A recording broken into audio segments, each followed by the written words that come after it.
สบายดีมื้อนี้มาอยู่กับง่ายๆสไตล์ไอซนมื้อนี้ไอซนสิมาสอนการปลดบล็อก Messenger เนาะสำหรับคนที่เราบล็อกไปแล้วและเราอยากเซตคืนใหม่เราสามารถปลดบล็อกได้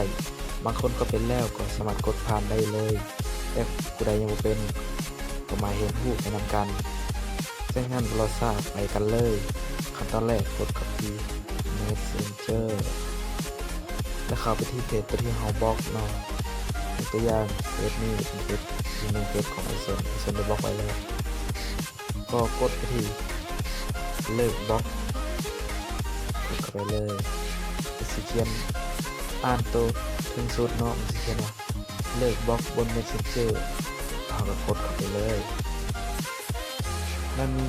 หน้าตาเด้งขึ้นมาทั้ง4เขียนว่าเลิกบล็อกครบใช่ไหมแล้วเรากดไปที่กดเลิกบล็อกเนาะเพียงเท่านี้ก็ปลดบล็อกเรียบร้อยแล้วถ้ามีความเรียนจังใดคอมเมนต์ใต้คลิปได้